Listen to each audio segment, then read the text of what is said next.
and it was getting out of hand. He had to be more organized.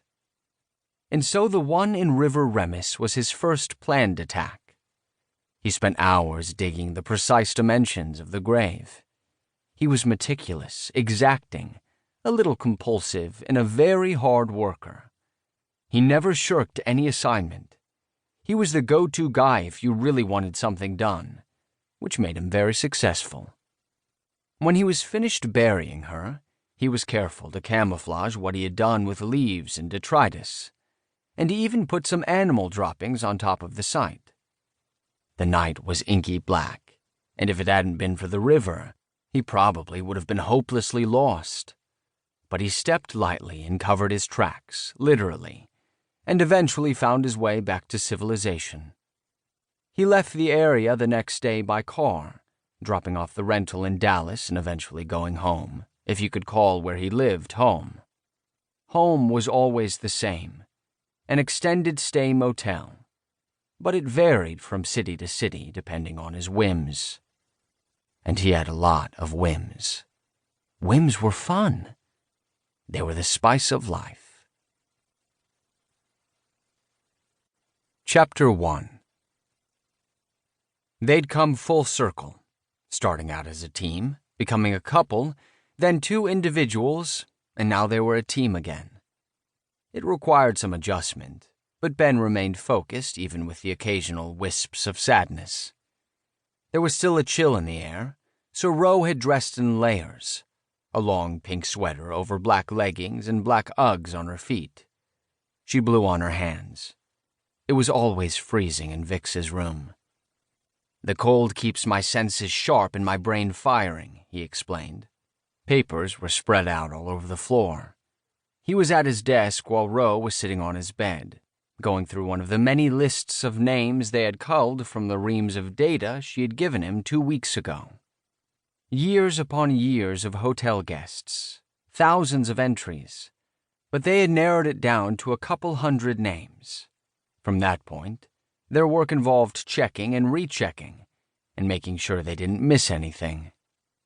"Who's this guy?" Ben asked. "What guy?" Ro was distracted, clicking on her keyboard. "Merrill Horton. Did we check him out yet?" "I think Merrill is a woman's name. Hold on." She clicked away. "Yep, Merrill Horton is a woman, a senior scientist at Bell Labs." She looked up. "That doesn't sound like a national lab." "Wrong lab, wrong sex." Another name bit the dust. He crossed it off. If they found candidates that they liked, they studied their profiles and face images from the files they had created using Ro's purloined information, as well as the all-powerful internet, and maybe a few files that Ben had hacked into. The names they were currently looking at involved a group that had come to Los Alamos around the time of the summer solstice, about a year before Ellen's murder. The next one was Kevin Barnes. Ben talked out loud to himself as well as to Ro.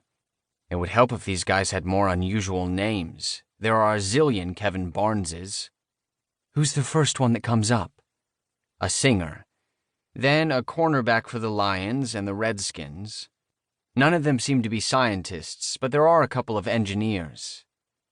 He pulled up images and put them in the file. As he sorted through the pile, he considered a Kevin Barnes who was a lawyer. He'd gone to Brown University and Columbia Law School. He was 44. For some odd reason, they were looking for scientists, not lawyers. He downloaded Barnes's information and pulled up a grainy picture on image search. The guy's eyes were downcast, which gave him a slightly shifty look. Ben kept staring at his face. "I might be crazy, but I think I've seen this guy before." Ro stopped. "Who?" "This guy, Kevin Barnes. He's a lawyer." "Why are you looking at lawyers?" "I don't really know, but he looks familiar." Ben showed her the picture. She studied it long enough not to dismiss it out of hand. "Maybe." A pause. "If he's a lawyer, why is he getting a Los Alamos discount?" "You tell me." Ro bit her bottom lip. "Maybe the coding got messed up. What else do you have on him?" Ben delved further. There wasn't much on Barnes, the lawyer.